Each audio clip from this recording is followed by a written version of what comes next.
Baik, nama gua Baktiar. Saya Meli Andria. Nama saya Sukiandi Alfariski. Nama aku Baita Arianti. Nama saya Miftahul Rizky. Jujur, gua gak expect ya. Arsitektur itu sebuah satu jurusan yang memang berat gitu. Kepikiran tentang arsitek? Nggak ada. Yang berpikir bahwa arsitek ini cuman sekedar menggambar dan merancang sebuah konsep bagaimana bentuk sebuah bangunan. Nyasar aku di sini. Nggak tahu di sini ngapain. Udah semester 4 aja tiba-tiba. Nggak kenal, sumpah. Aku mandang arsitektur jujur ya, keren sih arsitektur tuh kan. Apalagi kalau bahas tentang bangunan-bangunan tinggi gitu kan. Jadi kayak ya insight-nya tuh luas, keren. Dibilang nyasar. Gimana kau nih? Kenapa milih arsitek gitu? Kenapa nyasarnya ke arsitek? Apa nggak ada jurusan lain gitu? Kenapa nggak sipil yang mirip? Atau pelampiasan? Itu bisa dibilang juga satu.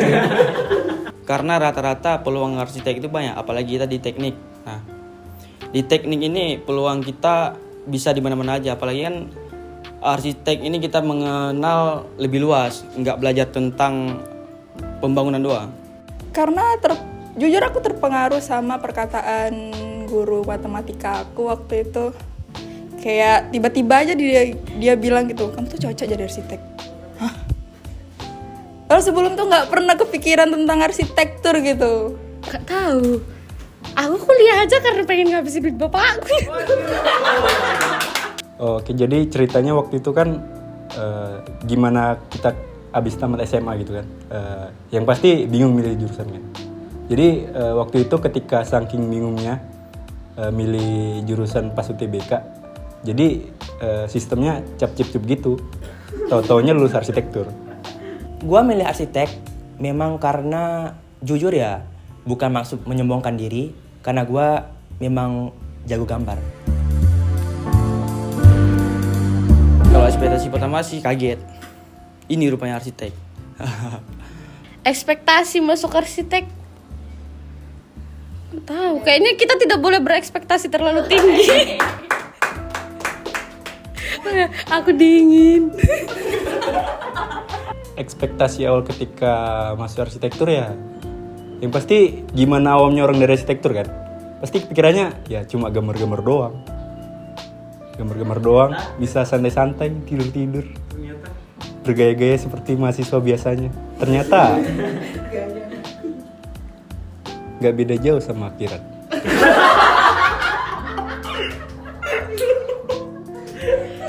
Gelap. Ekspektasi masuknya, aduh, jujur aku nggak ada berekspektasi tinggi sih kemarin. aku cuman kayak yang penting ada gitu yang aku isi dari pilihan SNMPTN. Aku bangun rumah biasa. Rupanya Rumah gede kali ya gue bikin. Nah, ini sebuah hal yang gila sih. Dimana yang awalnya aku seorang siswa IPA yang nggak belajar mengenai bentuk-bentuk inilah, bentuk-bentuk aneh lah. Tiba-tiba, ini jurusan apaan sih gitu kan? Kok tiba-tiba main-main kotak gitu dari duplek. Sumpah itu hal yang paling mengejutkan ya, karena memang pemikiran pertama kita perihal arsitek itu, terutama bagi gua ya, arsitek itu cuma gambar-gambar doang. Nah, itu hal yang paling menyulitkan ternyata bagi gua. Pas masuk arsitek itu kebanyakan hitung daripada gambar. Mitos sih. Yang nggak cuma gambar sih, yang ngomong tuh sialan sumpah. Yang bilang tuh siapa ya? Cak mau bentar sama aku. Cak klarifikasi. Cak mau bentar sama aku, kita jumpa gitu. Mitos, sangat mitos gitu ya. Karena ya lebih dari gambar doang. Bahkan kayak ketika kita memikirkan tugasnya emang gambar, tapi ternyata di balik gambar itu ada banyak hal-hal tersembunyi lainnya.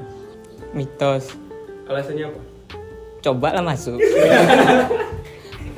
Kalau cuma gambar, itu orang-orang pinggir jalan juga bisa masuk arsip.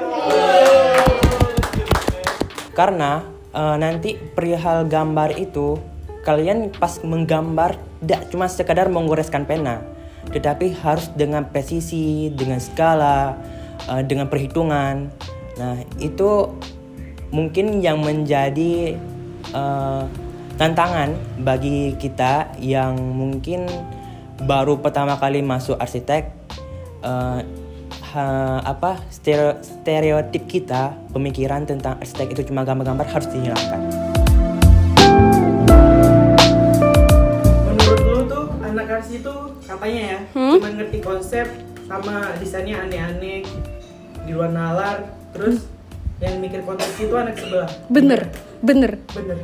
Iya, karena kan ya kalau itu kita nggak bisa antara arsi sama sipil kan.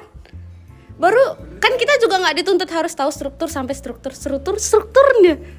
Karena ya di arsitektur juga salah satu titik berat itu ya struktur harus dipelajari. Walaupun hal yang kayak gitu bagi saya masih cukup mengerikan gitu. Waduh, itu sepertinya pertanyaannya agak sedikit sulit ya. Gimana ya? Sebenarnya kita tidak bisa memegang stereotip itu ya. Statement itu yang dimana kalau hal yang paling biasa kita dengar itu kalau arsitek tinggal desain, terus untuk bagian yang mengerjakannya itu berikan ke jurusan yang sebelah. Nah, mungkin itu stereotipnya jangan dipegang. Ya kita belajar struktur coy. Nanti kita belajar arsitektur bangunan tinggi juga coy. Dan itu tuh gak cuma konsep gitu kan. Gak cuma abal-abal, gak cuma abstraksi doang. Ya lo dipikirin dindingnya itu gimana kan strukturnya juga. Karena emang tugas kita di arsitek itu kan cuman mendesain, cari konsep, buat bentuk yang seindah mungkin lah. Nah, kalau misalkan di arsitek ini mikir konsep, mikir bentuk, mikir segala macam kenyamanan, mikir lagi tentang konstruksi, nggak sanggup lah. Aku orangnya boros ya. Tak terhitung. Waduh, itu pertanyaan yang untuk jawabannya mungkin nggak bisa dijadikan patokan. Berapa ya? Nggak tentu sih, relatif juga pengeluaran tiap hari kan. Kadang kan apalagi kita buat market gitu tuh nggak tiap hari. Yang revisinya banyak gitu tiap hari. Kalau untuk tugas kayaknya nggak seberapa, lebih banyak. Kayak kita kan tugas dari pagi sampai malam, lebih banyak ke makanan pagi sampai malamnya daripada untuk tugasnya. Nah, kalau dibilang habis berapa duit, nggak terhitung. Bisa jadi kan per hari kita ada habis 100.000, tergantung tugas. Apalagi kayak kemarin SDA, buat market sehari itu bisa habis 150 lah. Belum lagi uang makan, itu uang duplek, uang belanja buat market, belum lagi revisi, Belum lagi ngeprint ya. belum lagi ngeprint. Wah, Tidak terhitung ya, dari awal masuk memang nggak dihitung karena memang udah banyak habis buat duplek, buat lem dan sebagainya gitu. Revisi, ngeprint apa segala macam kan bahan untuk market nih kan. Pokoknya apa ya, tergolong besar juga sih. Cuman kok berbicara masalah uang itu kan tiap orang ada manajemen uang nih. Manajemen uang, bagaimana dia mengatur uang, ya pada dia. Lumayan banyak. Karena kayak gimana ya? Misalnya kan ada mahasiswa yang keuangannya ada dari orang tua, ada juga yang dari pekerjaan part time dan lain-lain, ada juga yang dari KIP. Nah, saya termasuk. Jadi kalau kita bandingkan ya dari jurusan-jurusan lain, kayak beberapa saudara dan sepupu saya, ini ketika mereka mendapatkan kiriman dari orang tua atau dari pemerintah melalui beasiswa, mereka bisa menyisakan uangnya untuk kebutuhan-kebutuhan lain seperti iPhone, beli makan, beli sepeda dan lain-lain. Sedangkan saya sebagai mahasiswa arsitektur dan teman-teman saya jadi ya keuangannya itu habis untuk tugas, duplek, market. Ya siklusnya gitu-gitu doang. Di kertas ya. Kertas, Revisi. Worth it. Sangat menghabiskan uang. Butuh partner untuk ngabisin uang bapak nggak?